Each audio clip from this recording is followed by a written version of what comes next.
The sculptor wanted something even bigger, twice the size, covered in gold and jewels. But I was quite certain you wouldn't appreciate that. You were right.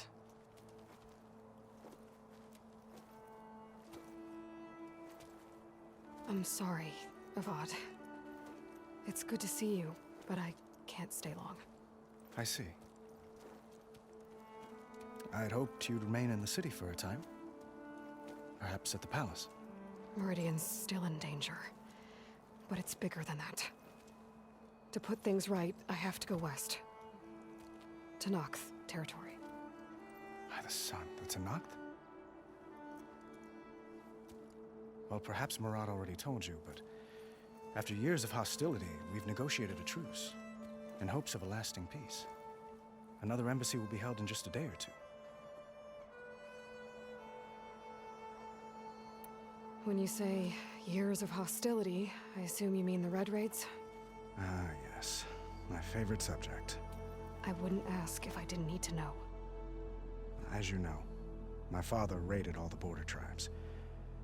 The Asuram, Banuk, and Nora suffered greatly, resisting as best they could. But none fought back like the Tenakth. They rose up and assaulted our western front at Barren Light, sweeping us from their lands. Getting them to talk to us again after that was tricky.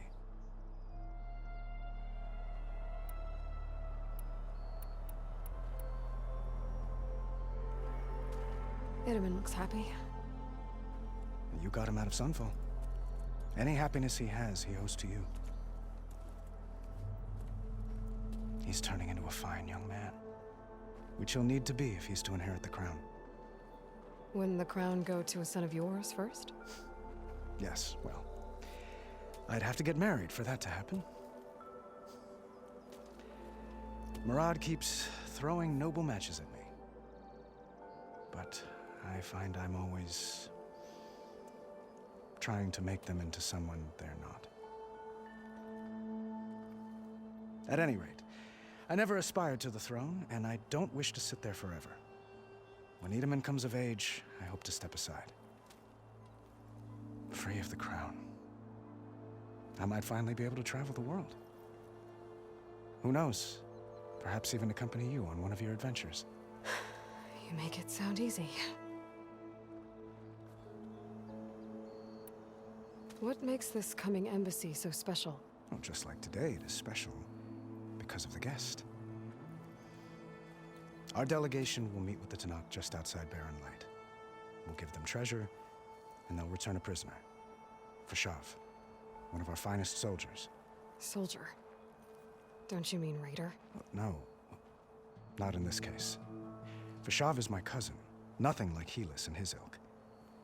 He joined the Western expedition with the hopes of reining in certain excesses.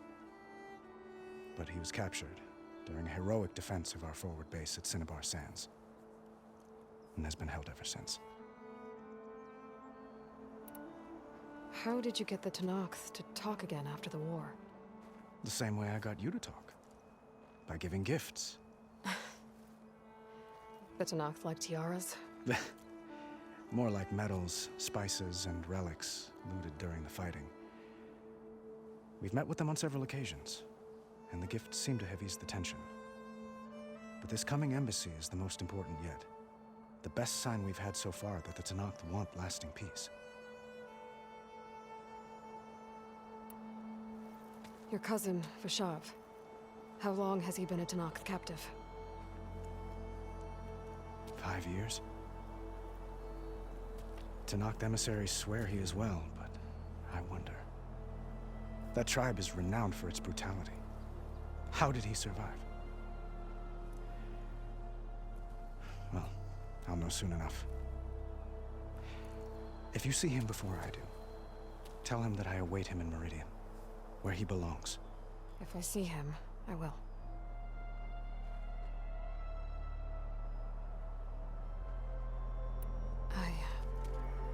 I need to get going. One moment, Aloy. There's something I must ask you. Since you left, I've thought of little else. This isn't really the time. But it has to be. The way you left before, there's no way to know when I'll see you again. I'm not trying to stop you, or hold you back, but I need to know, when your mission is over, will you return to Meridian and stay? Long enough for us to spend time, to get to know each other properly, perhaps.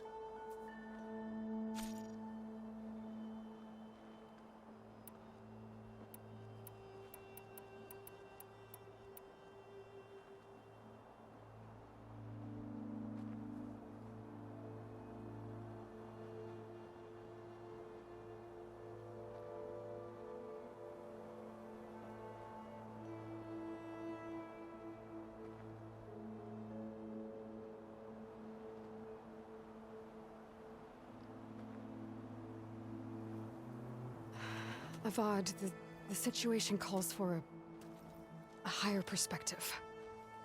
The threat I'm facing endangers not just Meridian, but a lot of other places too. A lot of innocent people. What happens between us, it's not important. At least, not yet. You're right. I'm acting like a fool. It's supposed to be the king who calls for a higher perspective.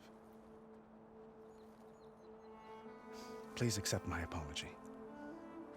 And my wishes for your success. Goodbye, Aloy. As always, our hopes ride with you.